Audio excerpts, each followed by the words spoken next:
Okie dokie, boys and girls, it is day 312 of bulking to 75 kilos with calisthenics only, and today we have a back day. Now, I'm going to be focusing on front lever pull-ups, and the front lever is really just a movement that I've done since the beginning, I've done the front lever for 9 years already, and I'm still not tired of it, and that's because you can always aim a little higher, Today I'm gonna aim a little higher than I did last time, and next time I will be aiming higher than I will aim today, hopefully.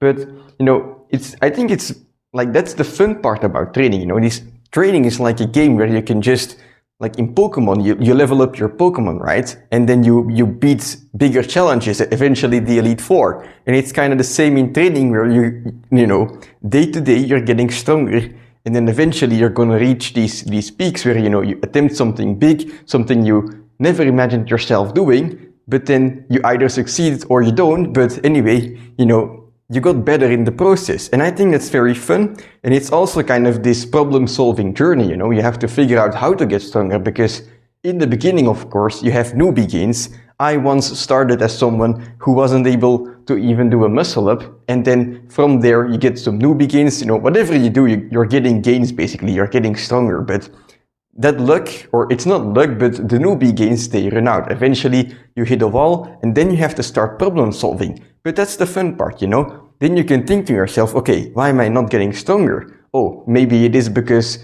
my lats are too weak, or my retraction is too weak. How am I gonna solve this? Perhaps I should do this different variation, or I should, focus on a different exercise for a while. And then as you go along, you learn how to problem solve. And eventually, based on experience, you can really target how you are changing your training, which is what I'm doing lately also. So for me, I figured, for me the retraction is kind of weak. How can I solve it? So I kind of changed the way that I'm thinking about my pull-ups. Like before, I would think about pulling my body up, and then letting my body down again. But lately what I've been trying to do is, I have been trying to not focus on pulling my body up and down, but rather about pulling the bar towards me and then pushing it away again, or pulling it away again. So the movement is more based on my elbows rather than my arms trying to do this. I'm trying to get my elbows behind me and to push the bar towards me, which has been helping to get me retraction. So I'm gonna do that today as well. 5 sets of 12 pull-ups are on the menu. I'm gonna try and aim for a decent form at least. So this first set will be just a straight set of normal pull-ups towards a small touch hold. But for me, wide pull-ups are difficult as well. So I think along with the sets, I'll be trying to go a bit wider in the grip. And then afterwards, I'll see what I do with the remaining sets. But yeah, first, let's focus on some straight front lever pull-up sets.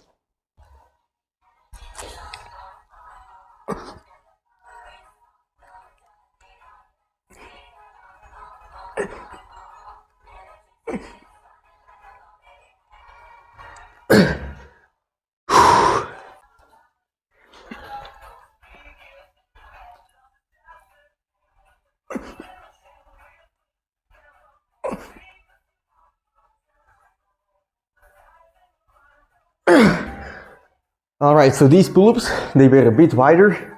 Not too wide, of course, yet, because, in calisthenics, you kind of have to be creative with your progressions. We often think, we have the tuck front lever, and the advanced tuck front lever, and then the one-legged, and then the advanced one-legged, and then the full front lever, and there's nothing between it, but that's not the case. Just like for me, I can go from close grip pull-ups all the way to wide pull-ups. There is an infinite amount of progressions in between, depending on how much I change my grip, how wide I make my grip. And it's the same for front lever progressions, where, you can do an advanced tuck front lever, but also a semi-advanced tuck front lever, or you can add some weight to your feet in a certain progression, or you can add some assistance.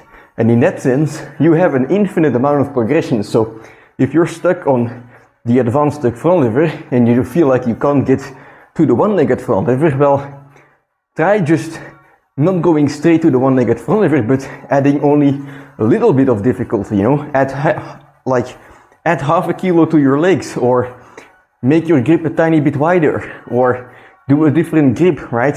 Do a supinated one and see what happens. Perhaps it won't work, but at least then you will know it doesn't work, and you can keep trying to find something until you find something that, you know, is gonna get you to the full front lever eventually, hopefully. But yeah, I did one wider sit right now. I'm gonna go a bit wider on the next one too and see what happens.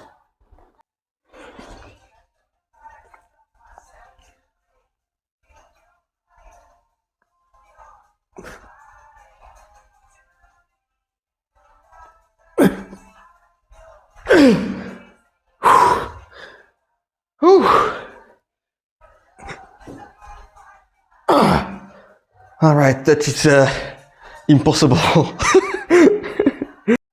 Alright, let's do full width.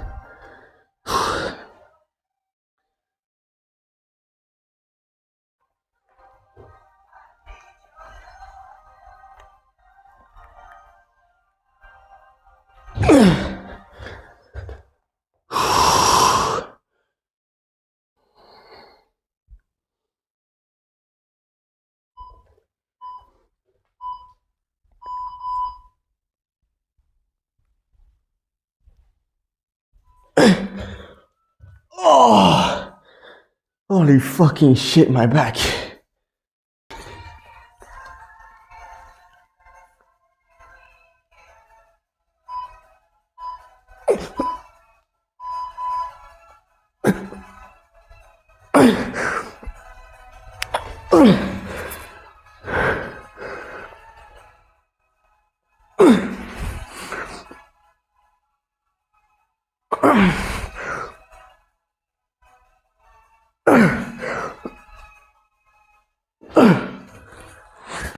Okie dokie, so the front lever pull-ups are done.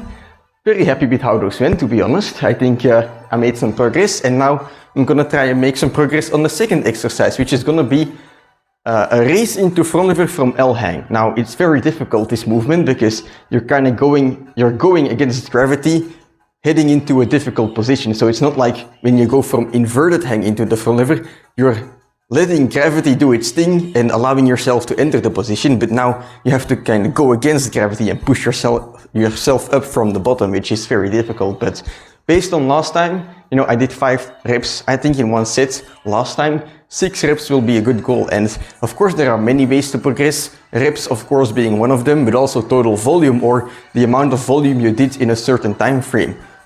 And another way to progress is going to be the form, and it's maybe like a bit difficult. You know, like when you're aiming for reps and sets and total volume, you know, sometimes we end up losing sight of other areas, such as the form, and you kind of have to go along and patch those things up along the way. But you know, that's something like, that's a mistake that's human, you know. It's not bad to aim for more reps and then sacrifice the form a little bit, but it's important to always try and do good form. Even, you know, even if you're trying and then end up failing, you know, trying is the most important part. Try to pay attention to it. So that's what I'm gonna do here as well. I'm gonna aim for 6 reps, but I'm also gonna try and pay attention to form. And perhaps I might fail, but at least I'm gonna try to have the right activation. So let's go.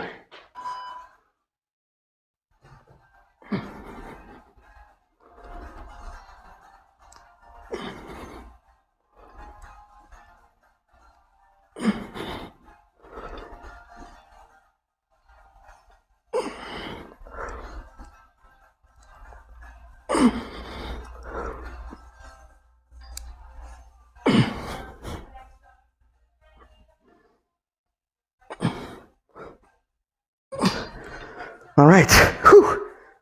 Let's try to do this one more set.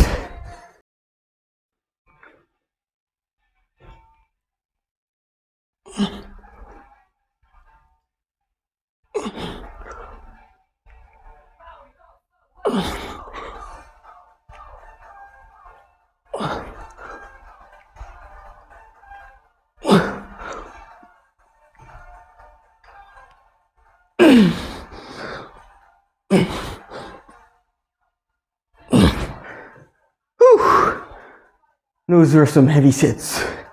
Alright, those were some good front lever race sets. Better than last time, so I can't complain. But now I'm gonna move on to the last set of the day, which is gonna be some weighted pull-ups. I have 25 kilos on my hips, and I'm gonna do the past pull-ups again, you know. So every 2 seconds there is this, well, it's a BPM timer, so there's this sound, you know, giving me a signal to either pull up or then let my body down. So every 2 seconds pull, and then 2 seconds will go, I go down, I wait, I go up, I wait, and so forth. So last time I got, I think, only 8 reps with this, so I guess today the goal is to get 9, or, well, if we're gonna go for 9, we might as well go for 10, but we'll see what happens.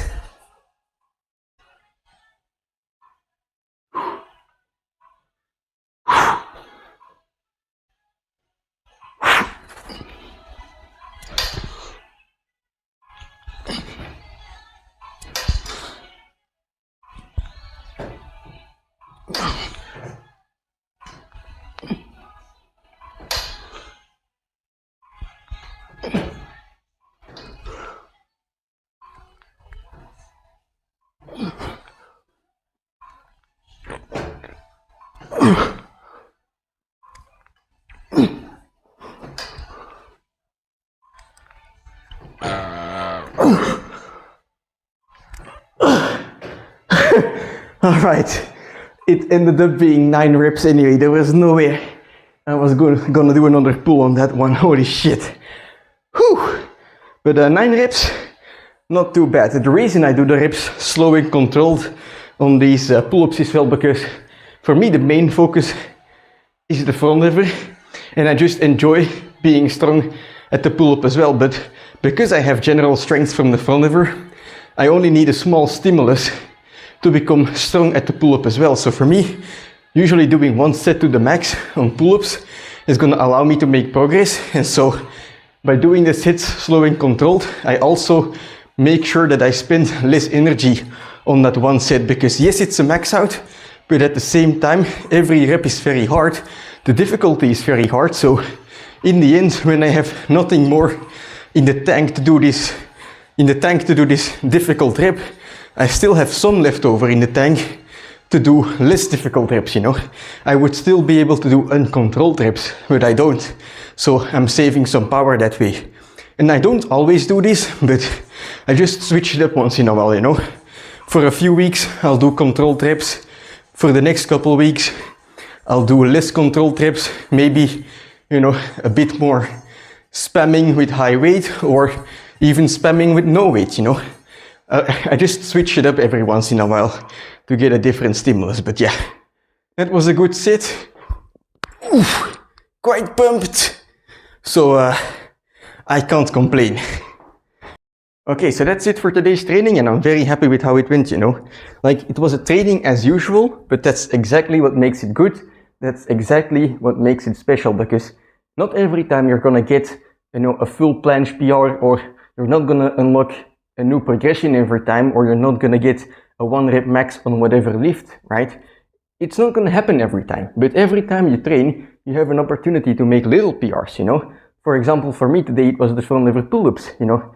I did front lever pull-ups, 12 pull-ups to touch, and then I did them a little bit wider and a little bit wider.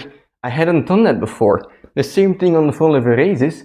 I got 6 reps instead of 5. It's only a small change, but it's still a change. And you know, each of these trainings, while they may not seem significant in like by themselves, right?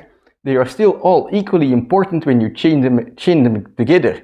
When you put these trainings consistently behind each other, that's when they turn into something big. That's when they turn into that full planche PR. That's when they turn into that 1 rep max attempt, you know? That's how it works. It's like the journey towards the end that's really important. And that may sound corny, but you know, I think it's also very fun, because like training for strength, at least for me, or training for performance in general, because endurance is just the same, there is not really an end to it, you know. I can chase it endlessly and it will stay fun, because there's always, you know, new pieces of the puzzle to discover. Like, how am I gonna get stronger? The problem solving, it doesn't end. And for me, that's something that is really prevalent in strength training and endurance training, not so much in the physique, because I don't care about getting as big as possible. Like, I just enjoy having a nice physique, but I enjoy having a nice physique because it's a result of the strength training that I'm doing, you know? If there was no strength training behind the physique I have today,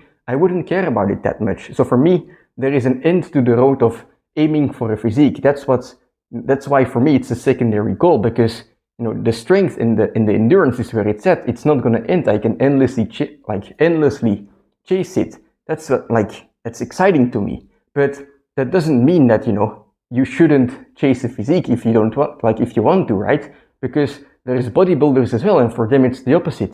They don't particularly care about, you know, running a marathon or deadlifting 300 kilos. They just care about getting as big as possible. And for them, that's their endless goal, because they will never know how big they can really get unless they try, right? So I think it's just good in your training, no matter what you do, to find something that doesn't really have an end, so that you can keep chasing it and keep problem solving, because the problem solving is what's going to make you grow, right? No matter what your goal is.